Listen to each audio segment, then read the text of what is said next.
उसका जिंदा रहना एक मौजज़ा है। टेक्सास के शुहैब प्लानो की मस्जिद में मुनक्किदा इज्तिमा में अपनी बहन से मुलाकात की रूदार सुनाते हुए डॉक्टर फौजिया सिद्दीकी आपदीदा हो गईं, जबकि मुतादिद अफराद जज्बात से मगलूब होकर रो पड़े। सेनेटर मुश्ताक अहमद ने अपील की कि पाकिस्तानी कौम मिलकर इस कुव्वत के साथ आवाज़ उठाएं कि हुकूमत एक मजलूम औरत को रिहा करने पर मजबूर हो जाए। And then after that, whatever torture was done to her, I mean, for me, 3 hours was like, I could go mad. I mean, I begged and begged, can I just hold her hand? I mean, you can search it, it's nothing, right? Can I just torture and comfort her? Just absorb some of her pain? अपनी बहन के लिए जमा हुए हैं। इस तरह पाकिस्तान के अवाम पाकिस्तान के कोने कोने से ऐसी ताकतवर, पीसफुल, नॉन वायलेंट आवाज उठाएं कि हुकूमतें मजबूर हो जाएं और उस मजलूम को जेल से निकाल के। इंतजार था ना। सेनेटर मुश्ताक, इस मुलाकात की जो तफसील एक ऐसी जेल में हुई जो अमेरिका की 20 साल के बाद, तो मैं कभी भूली ही नहीं हूं। हमेशा मैं ये दुआ पढ़ती रहती हूं।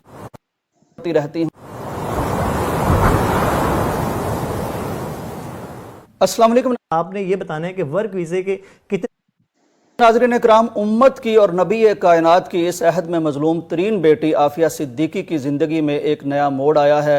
20 साल के बाद उसकी अपनी बहन से मुलाकात मुमकिन हुई है। नो डाउट इसमें बहुत बड़ा किरदार है सेनेटर मुश्ताक का।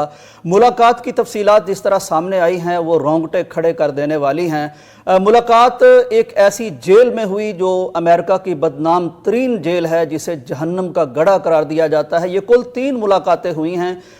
2 आफिया सिद्दीकी के साथ उसकी बहन फौजिया सिद्दीकी की मुलाकातें हुई हैं, और एक में शायद 3 लोग मौजूद थे, जिनमें कलाइवो जो उनका वकील है ह्यूमन राइट्स की तरफ से, अमरीकी वकील है, और उनकी बहन फौजिया सिद्दीकी और सेनेटर मुश्ताक। इस मुलाकात की जो तफसीलात सामने आई हैं वो बहुत लर्जा बरंदाम कर देने वाली हैं।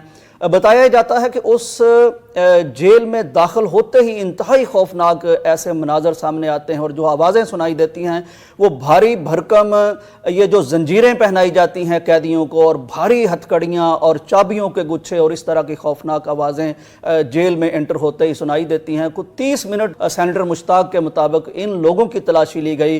फिर एक ऐसे कमरे में ले जाया गया कि जिस तरह एक छोटा सा कमरा होता है, उसके एक साइड पे आफिया सिद्दीकी मौजूद थी, जिनको उस वक्त जंजीरों से आज़ाद कर दिया गया था, लेकिन उसके बाद दोबारा से जंजीरों में जकड़ दिया जाएगा या जकड़ दिया गया।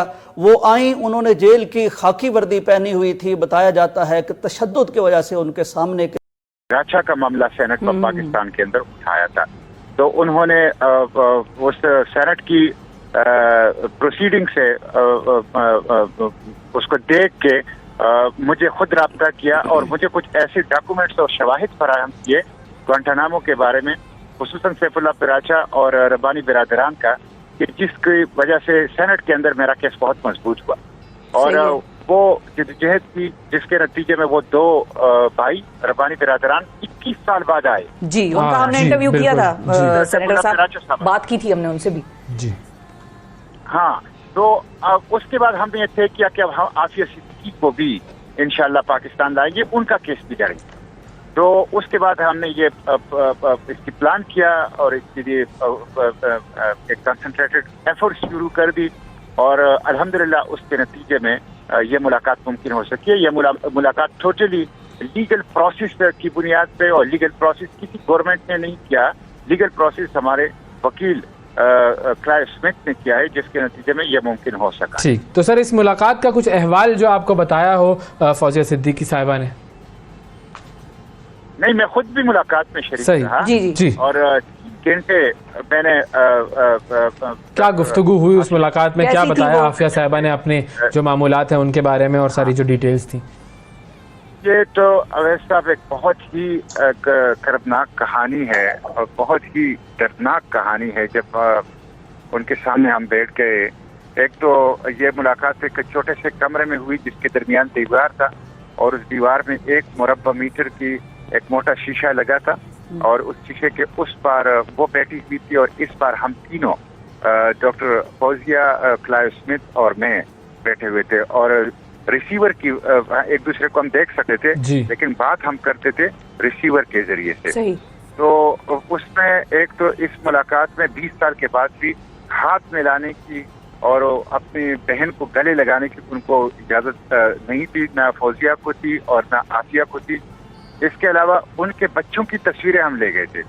جس وقت یہ اغوا ہو گئی کراچی سے مارچ 2003 میں, اس وقت ان کا بڑا بچہ 5 سال کا, دوسرا 3 سال کا اور تیسرا 6 ماہ کا تھا.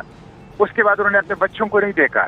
تو وہ بچے ایک اس میں ڈاکٹر بن چکا ہے, دوسرا ڈاکٹر بننے والا ہے, بیٹی ڈاکٹر بن چکی ہے, بیٹا جو ہے وہ ڈاکٹر بننے والا ہے. اور وہ جو تیسرا بیٹا تھا 6 ماہ کا جو شیخار تھا وہ مسنگ ہے.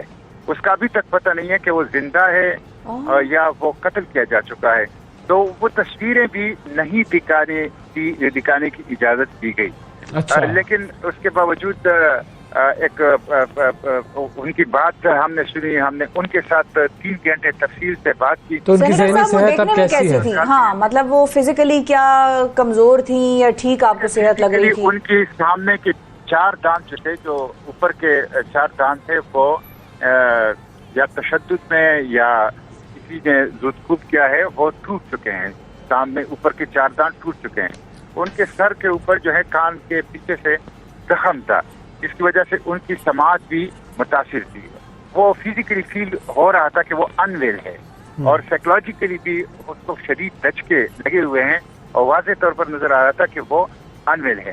اور وہ بتا رہی تھی کہ میں بہت زیادہ ایک ڈپریشن میں ہوں یہاں, اور خود کو زنجیروں کے اندر جو ہے وہ لایا گیا اور زنجیروں کے اندر پھر وہاں سے لے جایا گیا.